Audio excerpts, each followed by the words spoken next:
Go. I'm Iven Lewis, I'm the Shadow Secretary of State for International Development. I'm here in the Mugunga 3 refugee camp in Goma, Eastern DRC, seeing for myself the humanitarian, the dreadful impact of the recent violence and militia activity in this part of the Congo. Today I'm seeing a food distribution programme which is seeking over a 4-day period to feed 30,000 people, 20,000 of whom are children. The vast majority of these people directly here because of their displacement during the recent violence. The rations that each household are receiving are very, very basic. Rice, maize, salt, fortunately nothing else available.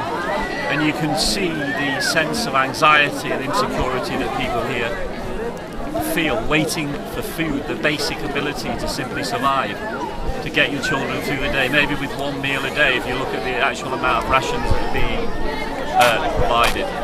We've also had in recent times very serious reports of sexual violence taking place even within the camp, which raises serious questions about the level of security.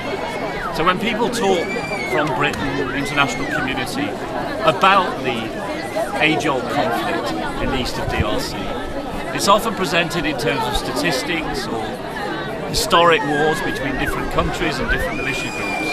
What we're seeing here today is the direct impact on families, mainly women and children, of that horrendous violence and that ongoing conflict.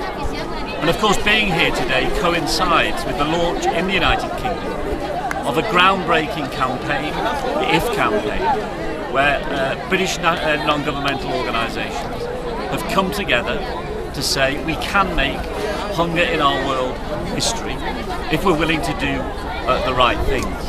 Those right things are varied. Much greater level of transparency in terms of the behaviour of government and multinational companies.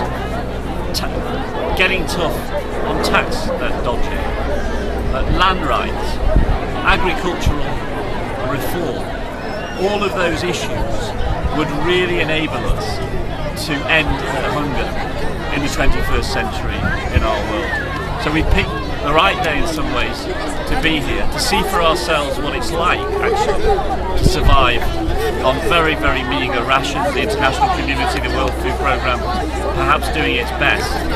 But it really underlines the desperately urgent need in this part of Congo for there to be a combination of proper, professional, enhanced security, a political process that involves all of the countries in the region, but also a shift from simply seeking to offer humanitarian help to trying to actually begin a process of development.